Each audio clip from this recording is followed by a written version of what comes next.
Alright y'all, welcome back to Combat Arms channel. So today we're reacting to a unit out of Finland, and this is actually the Finnish border guard, or their Rajavartiolaitos.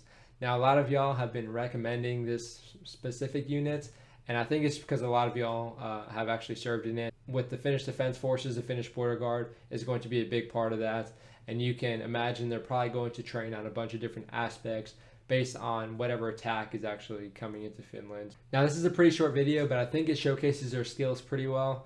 But before we get into it, if you guys haven't seen my merch, I'm going to put a link down in the description. So feel free to check it out. So there's a lot of cool products for y'all to choose from. Some pretty basic designs, but I think they work pretty well with all the products you guys can actually choose from. So definitely let me know what you think about the designs. If there's anything a little bit more specific to the channel you want me to design, or anything more complex, definitely let me know. I'm willing to go on Photoshop and throw something together for you guys. But yeah, I definitely appreciate you guys supporting the channel. So without further ado, we'll get right into the video.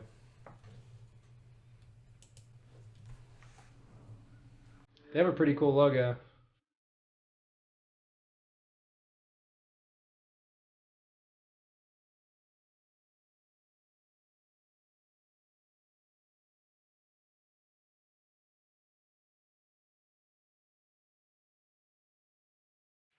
Okay, so we can already see there's a lot of different assets going on here. We have the helicopters, we have ballistic shields, we have breaching equipment, we have skis. Now, of course, with the border guard and Finland in general, you can expect to be operating in a bunch of different environments and biomes, so you need to train accordingly, and it definitely makes sense. And of course, I think everyone in the military should be proficient in some regards with, clearing out a building, and ballistic shields definitely help with that.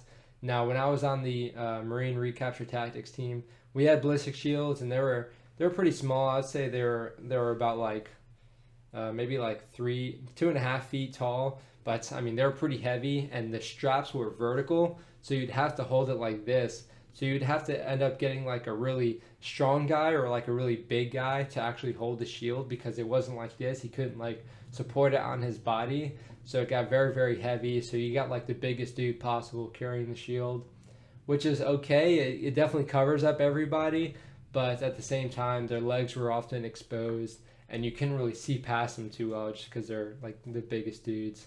So I always thought that was kind of funny. It looks like they're doing it a little bit better over here.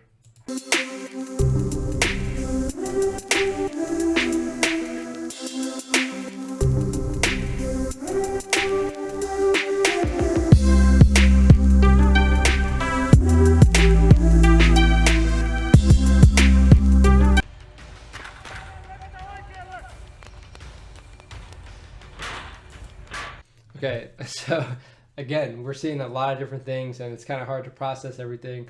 But they're doing assaults, so it looks like they were doing a breach on an obstacle. So they were blowing up an obstacle or what have you, and they were exploiting it, which is definitely standard. Whenever you're trying to do anything like that, you want to exploit that violence. And you can see they're operating on their skis. They're doing a lot of training with that, which is interesting. I know it's an interesting dynamic to do things on skis. I haven't done it myself. I think it would be really cool to try it out. But yeah, maybe someday I can go up in the mountains with one of my personal firearms and learn it from someone. Or if one of y'all comes to the States and you want to teach me how to do it, that'd be awesome too. And you can see they're also rappelling, which is pretty awesome, because you generally want to clear top down with the building. It's just a little bit easier to coordinate, and it just makes it a little bit harder for the enemy to understand what's going on, because you wouldn't expect the people to come from the top. But yeah, when you're actually going down on the rope, it's pretty tricky to time it sometimes to actually get it to where you're going inside of a window or stopping right above a window to actually clear it out.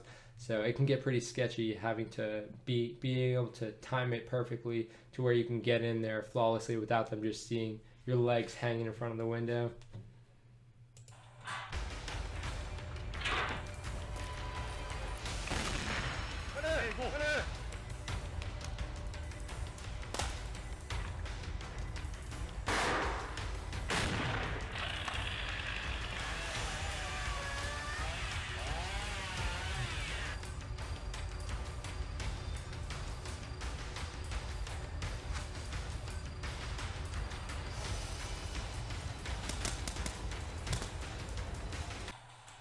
All right, so they're doing everything pretty well. You can see when he was rappelling into the window, he did it very nicely, where he was slowing down and stopping right as he was like pivoting into the window, and that's pretty solid.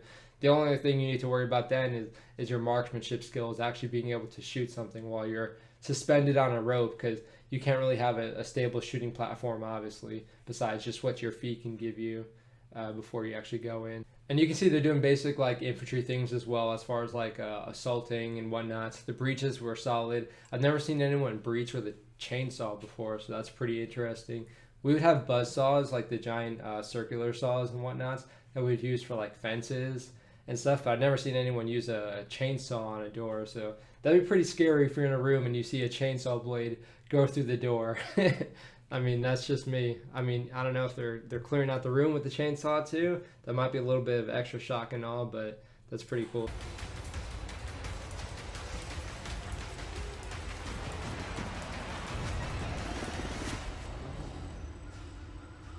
I don't know what helicopter that was at the end. It looked pretty slick. Not gonna lie. I don't know if they do like inserts. It seems like they probably do inserts and extracts with the helicopters if they're showing them, but I'm not sure if they have any rappelling from the helicopters and fast roping from the helicopters. So if y'all can provide any information about that, so that'd be awesome.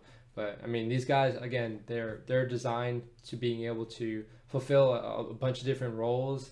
Not necessarily the most proficient. You don't need to be the best, but if you're going to be a border guard, you need to be able to at least understand what you're getting into.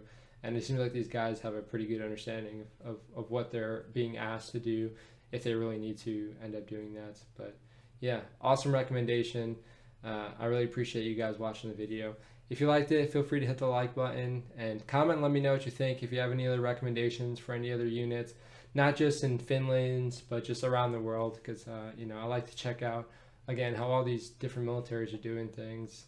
And it's cool. I know in the US we have a bunch of different agencies, we have a bunch of different units, and they're all doing a bunch of different things, but it's cool to see how units can actually manage doing a bunch of different roles internally, and that's very cool to see. But yeah, if you guys aren't subscribed, definitely feel free to subscribe and hit that bell so you're notified when I upload the next video. But that's it for this video, so I will see y'all in the next one.